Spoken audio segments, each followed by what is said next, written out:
Hello, আসসালামু আলাইকুম। আশা করছি যে যেখান থেকে ভিডিওটা অন করছেন সকলেই আল্লাহর রহমতে ভালো আছেন। পুরুষ হতে সকলকে আমন্ত্রণ জানাচ্ছি। আজ আমি একটা চিকেন দম বিরিয়ানি রেসিপি তৈরি করে দেখাবো একদমই রেস্টুরেন্টের স্টাইলে। রেস্টুরেন্টের ঠিক যেরকম স্বাদে খেয়ে থাকেন ঠিক সেই স্বাদটাই হবে।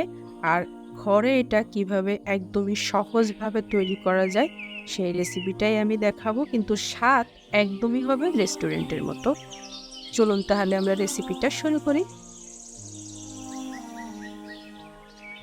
এখানে আমি 500 গ্রাম চিকেন নিয়েছি, রেগুলার সাইজ করে কেটে নিয়েছি। এটা সোনালী মুরগি যেটাকে বলে সেটাই কেটে নিয়েছি একটু স্কিন সহ। এটা কিন্তু স্কিনটা থাকলে বেশ খেতে ভালো লাগে।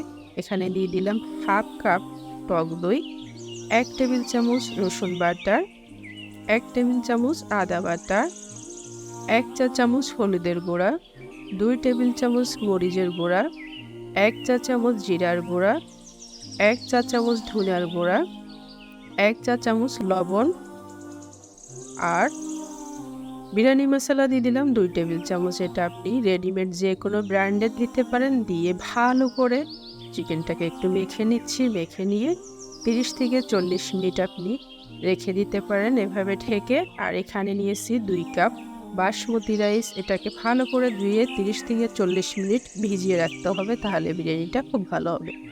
এখানে একটা হাঁড়িতে আমি 1.25 কাপ তেল দিয়ে দিলাম আর 1 চা চামচ ঘি। ঘিটা দিলে কিন্তু বেশ ভালো হয়। এখানে দিয়ে দিচ্ছি সামান্য একটু স্টার আনিস আর একটুখানি দারুচিনি, 3টা এলাচি, 4টা কাবাব চিনি, বড় একটা এলাচ মানে কালো এলাচ যেটা, হাফ কাপ পেঁয়াজ দিয়ে একটু হালকা ব্রাউন করে নিচ্ছি আমি এখানে। হালকা ব্রাউন হওয়ার পর দিয়ে দিচ্ছি 8-10টা কাজু বাদাম। তারপরে ঠিক ভালো একটু ব্রাউন হওয়ার পরে এখান থেকে হাফ আমি তুলে নিচ্ছি, পেঁয়াজ সহ বাদাম সহ তুলে নিলাম হাফটা, তুলে সরিয়ে রাখতেছি।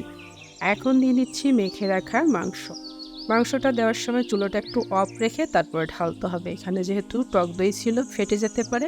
দিয়ে 1 মিনিটের মতো একটু নেড়ে চেড়ে তারপরে চুলোটা জ্বালিয়ে দিয়ে এখানে হাফ কাপ পানি দিয়ে আমি বোলটাকে একটু ধুয়ে দিয়ে দিলাম। এখন নেড়ে চেড়ে ঢাকনা লাগিয়ে দিচ্ছি। মিডিয়াম টু লোতে রেখে রান্না করতে হবে 10 মিনিটের জন্য। 10 মিনিটের মধ্যে কিন্তু চিকেনটা প্রায় হয়ে যাবে।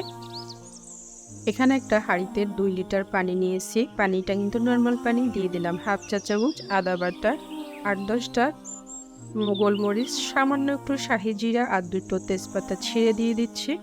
আর এখানে ছোট এক টুকরা দারুচিনি, একটা স্টার আনিস, একটা বড় এলাচ, 3টা ছোট এলাচ, একটা কাবাব চিনি, 1 চা চামচ তেল আর এই পর্যায়ে 1 চা চামচ লবণ দিয়ে দিতে হবে। এটা কিন্তু ভিডিওতে আসে নাই, সরি তার জন্য। এখানে আমি ঢাকনা দিয়ে 5 মিনিট পানিটাকে ফুটিয়ে নিয়েছি। 5 মিনিট পরে একটু নাড়াচাড়া দিয়ে এই তো গোটা মশলাগুলোকে আমি একটু ছাঁকনির সাহায্যে তুলে নিচ্ছি। তুলে এটাকে ফেলে দিতে হবে, এটার কোনো কাজে লাগবে না। এখন ভিজে রাখা চালগুলোকে দিয়ে দিচ্ছি। চালগুলো দিয়ে 70% সিদ্ধ করতে হবে এই পানির ভিতরে।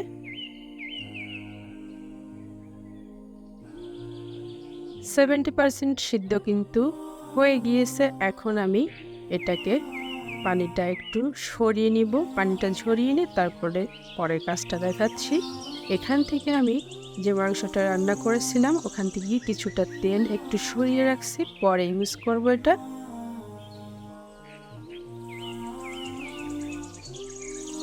এটা সরিয়ে রাখতেছি।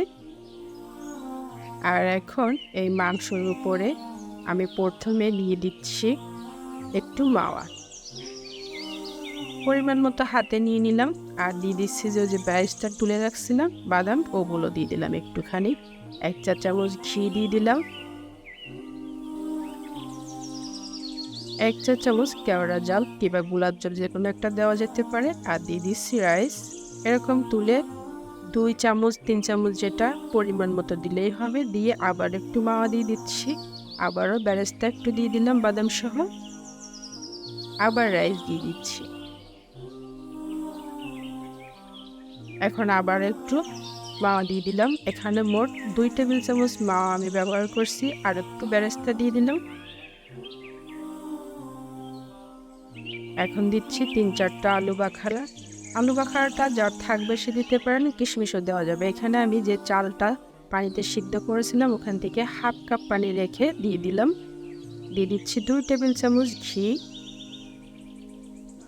দিচ্ছি ওই যে তেলটা তুলে রেখেছিলাম বাটিতে, ওই তেলটা উপর দিয়ে দিচ্ছি। এখানে কিন্তু কোনো রকম কালার ইউজ করা হবে না, তারপরও বিরিয়ানিটা দেখতে একদমই হলুদ রঙের হবে, খুবই সুন্দর একটা কালার আসে। এখন আমি একটা ফয়েল পেপার দিয়ে এভাবে ঢেকে দিচ্ছি। ঢেকে ঢাকনাটাকে বসিয়ে একটু চাপ দিয়ে দিতে হবে, তাহলে কিন্তু একদমই ফ্লাফ হয়ে যাবে, কোনো ভাপ বের হবে না।